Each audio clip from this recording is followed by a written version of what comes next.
Boys and girls, it's the long overdue video going over the updated bylaws, changes, all that good stuff. This has taken me significantly longer than I wanted it to, due to work being absolute chaos and then putting a lot more effort into updating the website and getting calculators and tools and all that type of stuff made. So we're finally here to do it, and this version of the website isn't even live yet. And that's going to be what I do in 1 second here is publish it to make it live. But wanted to kind of start with the bylaws, and then we'll go from there. So let's do that. Let's put that up on the screen, and let's actually get the right version of the website up. If I put publish and wait a second. So the bylaws are updated, they're new, and the website will look slightly different here in just a moment. But all of the changes or anything new added to the bylaws, whether it was something we voted on, a quality of life change that I put in, something we already knew we needed to change from kind of something in the season or whatever the case may be, is now highlighted in red. So let's refresh the page and see what we've got. So slight changes to the table of contents. How bad does this look on? Wonder if it makes more sense to do this and then this and then do this and then do this, make this much bigger, and then also do this, because why not? You can see me, lovely Cooper DeJean jersey, is why not? So everything highlighted in red is new. So the discount period for cutting players begins and ends when the RFA decisions are due, when the RFA process will begin, the rookie drafts will begin, rosters expand officially. Also Nate's birthday in there as well. So the cut discount period starts now as we know, and it ends on March 1st. The veteran draft will start as soon as RFA bidding finishes, and the RFA will start the same day of NFL free agency. No hiccups there, I'm sure. Rookie draft will start on May 1st. That means if the veteran draft is a month and 7 days or a month and 20 days based off the RFA bidding, it doesn't matter. We will end and start on May 1st, no matter what. Nothing has really changed with the format. Nothing has changed with the rosters. Fantasy preseason IR is going to be removed. Taxi will stay. That's a bit of a change, but nothing too crazy. The drafting, how the veteran draft works, it's going to be held in Sleeper, a 24-hour slow draft with no pausing clock. I will have to be annoying and ping people, but it'll just kind of go in a normal rotation. You can nominate whoever you want. We'll open bid, and then you'll sign them to deals. Certain restrictions on how many players you can resign for a long period of time as well. Rookie draft begins on 5/1. Contracts amount have increased this year based off of the realignment. Every single time there's realignment, the rookie draft cost will increase to stay at a similar percentage with the caps. So the caps increase by a certain percentage every year. The picks will increase in a very similar percentage. The slight changes there, nothing too insane. And I think what I'm going to do just for the future is the baseline here. As you can see, round 4, the pick in round 4, they're $5 in year 1. I think if this changes to 6 in the next realignment or whatever, that will be what the free cut cost will be. I like the idea that the 4th round rookie pick, if they're signed to a 1-year deal, that will be a free cut. So that free cut cost will slowly increase with the round 4 year 1 cost. Otherwise, bonus picks, just some clarification on how, if there's a tie in the battle for 3.13, how they will be awarded, since that was a slight change and it almost happened this year. Week 10, different rule sets in here for how if a team comes in halfway through the season, they will be able to join. But also if they're too late in the season, they won't be able to join. Increase here in the salary cap, how it's going to change to at 6.9% nice yearly, as opposed to the $50 before. That 6.9% is based off of a $50 increase 1 year, and then having that continue to go. When teams have to be cap compliant, so by noon Eastern time to be cap compliant if they make a trade in the middle of the week or something along those lines. And then also in the offseason when teams must be cap compliant. So the start of the RFA process is the first time. So Cam and anybody else who ends up going over the cap needs to be cap compliant by the start of the RFA process. And then again on the first of the month, because I have a fixation on the first of the month, as Rick said, and it needs to be authentic, but we already knew that. Roster moves. Each team has now 5 roster moves. There's a part about the orphans getting an extra one. The roster moves may be used at any time during the year. Roster moves all in here restricted free agent process, slight changes in here. It's also not 24 hours, it's ASAP, this way we can keep that grooving. No other changes here, but if nobody bids on an RFA, they're automatically signed with a year one cost being $1 more than the free cut cost. So I think we had Allen last year RFA'd 5 players, and I think only one got a bid on them, so they'd automatically be signed to the point they're back on Allen's roster for $6 each, which could stink to have to cut them later on, but don't put up a shitty RFA and you don't have that problem. Otherwise, looking at the rest of the different things, this is a prove it deal clarification, so you cannot sign a player on a prove it deal in back-to-back years, and you have to pay the bonus to someone that you do a prove it contract with if they're on your team past the trade deadline. Some specifics on the convert salary to a roster bonus with some examples there, since that is a new roster move for us. Very similar to a restructure, but I think it adds it's really good for like a 1-year player as opposed to other ones, and it also gives you slightly more control, and it got voted for, so that's how it goes. Specification on holdouts, it's now based off the salary, not the top performing players, so I would expect to see a spike in how much it costs to re-sign a player that holds out, and again, just more clarification there. Taxi squad, here's where we came up with taxi. This is a major change. So 5 spots on taxi for each team. Players may be on the taxi squad their rookie year and their second year in the NFL, and it locks at the start of the regular season where players can move up, but they cannot move back down. Anybody on the taxi squad has 50% of their contract for the current year discounted. So if a player that you draft in the first round is signed for $30, their now contracted will be $15 if they're on the taxi. If they get promoted to the active roster, their contract costs will increase. Code and I will be taking a look and keeping an eye out for this, like weekly, bi-weekly. Please try to let us know if you promote someone from the taxi. Otherwise, we'll be angry and yell at you and all that good stuff. And so for you guys as well, if you notice something, please say something. Additionally, we've done it where the taxi allows their contract to roll over to the next year, and we'll do that again. So teams have the players that end the year on the taxi squad and roll over the contract to keep the same length if they want to, or let it progress to the next year. But anybody promoted to the active roster loses that discount and their ability to roll over. Poaching players is dead, very sad. Trading, again, 12 p.m. Eastern time to be back under cap compliant.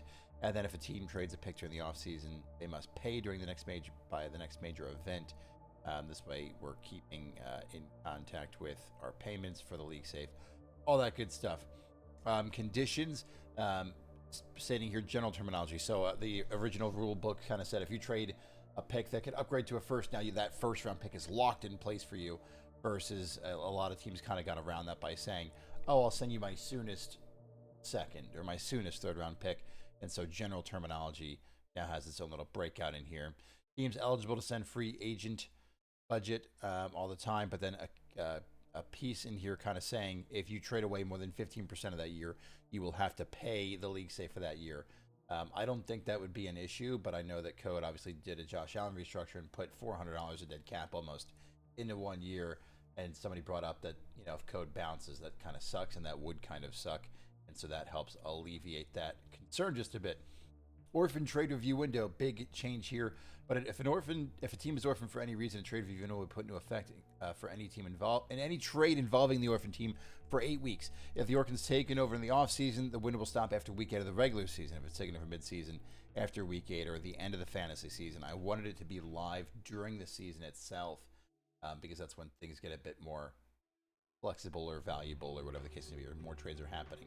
Any trade involving the orphan owner has a 24-hour window where open bidding may occur to make the offer more lucrative for the orphan owner specifically. It cannot go the other way. It cannot go the other way where the orphan owner is outbid for the other side of the deal, unless, of course, there are 2 orphan teams, then that would change the game. This way, if I trade with an orphan owner and someone's like, well, I'll give you more blind, I'll pay extra.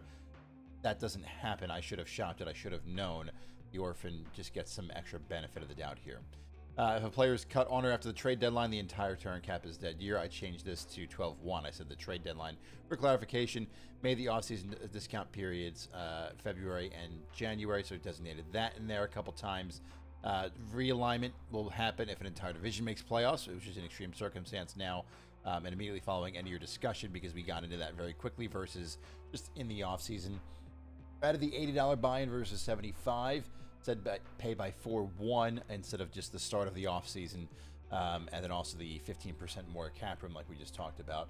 Additionally, at the 80 for the cost of shipping trophy, broke that into here. And I think that's it, except for if you have a rule change, submit it on the suggestion in the form via the website, which is going to be underneath here on the bylaws page. 66 votes is a commissioner discretion. And then I thought this was a good ad. Teams that cannot fill the full starting lineup are expected to do whatever means to possible to field one. So the teams that were in a really bad spot were fine, but there were teams that just quite literally couldn't do anything, and so make sure that you have to do whatever you possibly can to field a lineup. Hopefully not an issue. But that is it for the bylaws. Not too much. They're 10 minutes. That's not too boring, hopefully. But a really big overview. This is on the website now. There's also, in case you're not aware, there's this link right here, and you can click this and it will download this exact PDF on the website. This way, if you're concerned for any reason at any point that the bylaws are changing in the middle of the season, you can verify that they're not. This version of the bylaws will stay active and exist until the start of the regular season, where I will take it down and clear up all the red and put it right back up. If there's any other typos or issues or anything like that, I might correct those as well. Maybe highlight those a different color. This way there's just clarity on this wasn't a change. It was just a typo or clarification, or two things conflicted, but I combed through this twice. Code did once, and so we should be good to go here. Let's take a look at some of the other pieces on the website, though. I think this is going to be a better view of it. So new tabs up here. Got rid of the year 10 Y10R thing. Content still here. Holdouts still here for all the different holdouts that we have in this coming year, and all that good stuff. What is this? Oh, nothing there. League history stay there. Roster stay there. Didn't change anything here. But this is a new tab, the 2025 off season, and it just gives us a big overview of what's going on. So these three things are not real. There's nothing to click here for the RFA process, veteran draft process, or rookie draft process yet, because we haven't gotten there. The rookie draft process will just kind of keep us up to date on what happened in terms of, I have to change pictures, whoops. In terms of what's kind of going on or what's happening. It's probably where we'll put the interviews, all that good stuff. Veteran draft process, very similar. We'll have specifics out there and how it works in case there's any questions, but not yet.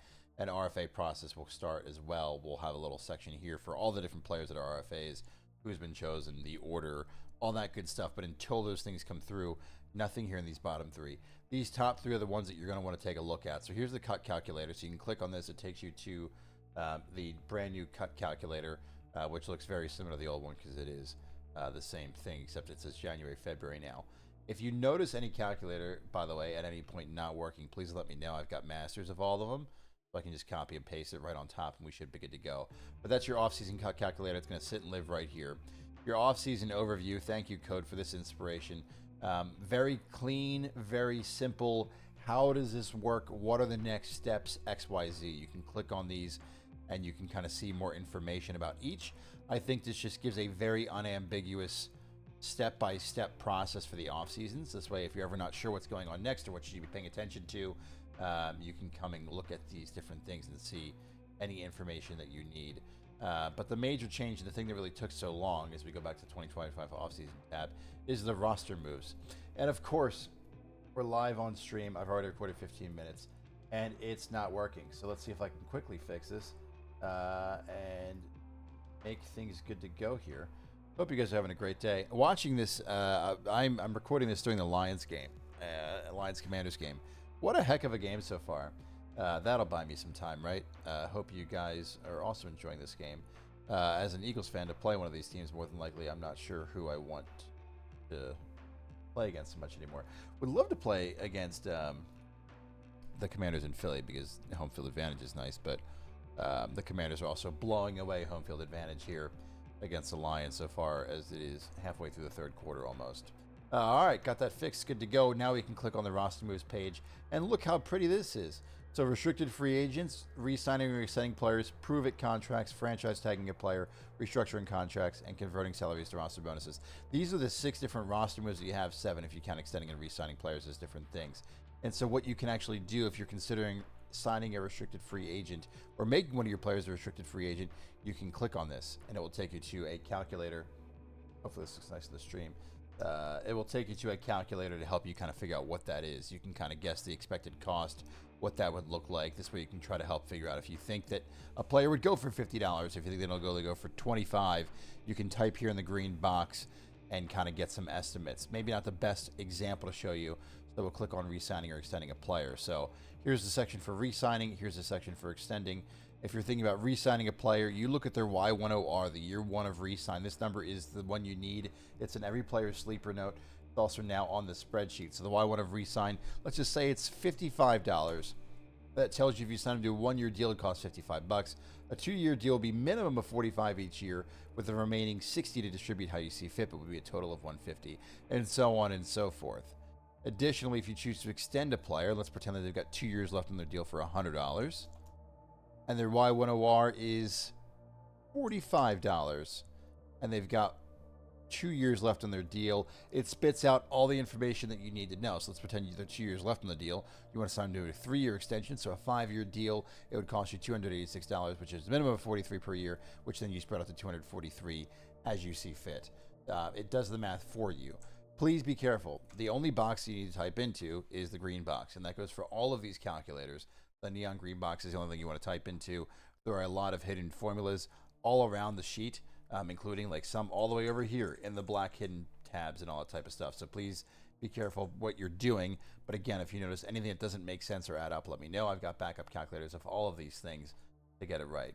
One for the prove it contracts. This way you can see kind of what the bonus would be if the player hits their goal. A franchise tag to see if they'd be happy or disgruntled after they get signed to a deal.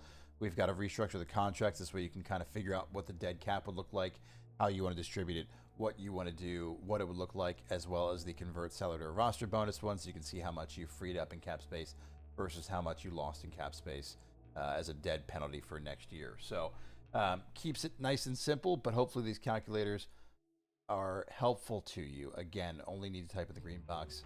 Let me know if there's any issues. Really, that does it. I really expected to be doing this much longer, this to be a longer video than it is, but 20 minutes, I guess, is chunky enough. I think that's all I got.